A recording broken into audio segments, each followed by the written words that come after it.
किसान भाइयों, सोयाबीन की फसल में पहला खाद कब डालें, क्यों डालें और कितनी मात्रा में डालें ताकि सोयाबीन की जो फसल है उसमें फल फूल ज़्यादा आए, फसल की ग्रोथ अच्छी हो और साथ ही सोयाबीन की पैदावार ज़्यादा हो। किसान भाइयों, जब सोयाबीन की फसल 25 से 30 दिनों के आसपास की होती है तो इस समय पर बहुत सारे किसान भाई सोयाबीन की फसल में पहली खाद देना शुरू कर देते हैं। तो इस समय पर आपको किन बातों का ध्यान रखना चाहिए और खाद की मात्रा कितनी लेनी चाहिए और कौन सा खाद आप पहले दे सकते हैं। किसान भाइयों, पूरी जानकारी के बारे में इस वीडियो में बात करने वाले हैं, इसलिए किसान भाइयों चैनल को सब्सक्राइब करें और वीडियो को पूरा अंत तक देखिए। साथ ही वीडियो को ज़्यादा से ज़्यादा शेयर कर दीजिए। तो किसान भाइयों शुरू करते हैं।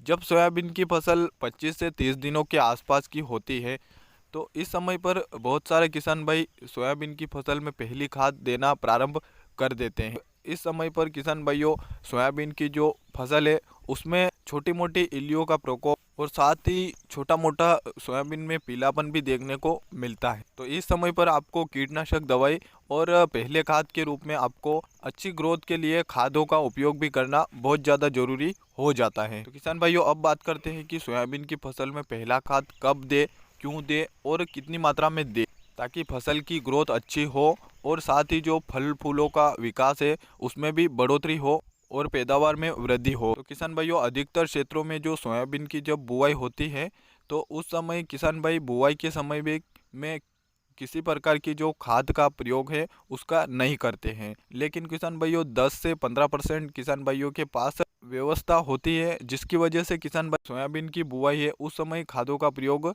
कर लेते हैं। इसके अलावा किसान भाइयों बात करते हैं कि सोयाबीन की फसल में पहला खाद कब डालें। तो किसान भाइयों जब आपकी जो सोयाबीन की फसल है वो 25 से 30 दिनों के आसपास की होती है तो इस समय आपको सब इस समय फसल को सबसे ज़्यादा नाइट्रोजन की आवश्यकता होती है। तो नाइट्रोजन की पूर्ति के लिए किसान भाइयों आप 46% यूरिया आता है आप उसका प्रयोग कर सकते हैं। किसान भाइयों अधिकतर क्षेत्रों में सभी किसान भाई यूरिया का प्रयोग करते हैं जिसमें नाइट्रोजन की भरपूर मात्रा होती है जिसकी वजह से जो फसल की ग्रोथ है वो अच्छी हो जाती है और साथ ही जो फसल की ग्रीननेस है उसमें भी काफ़ी अच्छी बढ़ोतरी होती है और साथ ही किसान भाइयों जो फल फूल आते हैं वो भी ज़्यादा आते हैं और फसल की ग्रोथ है वो भी अच्छी हो जाती है और साथ ही जो पीलापन है वो भी काफ़ी मात्रा में दूर हो जाता है।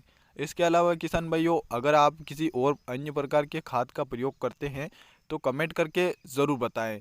साथ ही किसान भाइयों अगर आप सोयाबीन की फसल में थोड़ा सा खर्चा करके अगर आप माइक्रो न्यूट्रिएंट खाद डालना चाहते हैं तो आप सागरिका का भी प्रयोग कर सकते हैं। इसके अलावा किसान भाइयों बात करते हैं कि सोयाबीन की फसल में आपको कितना खाद डालना चाहिए। किसान भाइयों आप 25 से 30 किलोग्राम या फिर 40 किलोग्राम के आसपास आप प्रति एकड़ के हिसाब से यूरिया का प्रयोग कर सकते हैं। इसके अलावा 5 से 15 किलो तक आप सागरिका का भी प्रयोग कर सकते हैं। उम्मीद करता हूँ किसान भाइयों आपको छोटी सी जानकारी काफ़ी अच्छी लगी होगी। ऐसे ही खेती बाड़ी के अन्य वीडियोस देखने के लिए चैनल को अवश्य सब्सक्राइब करें और साथ ही वीडियो को ज़्यादा से ज़्यादा शेयर करें। धन्यवाद।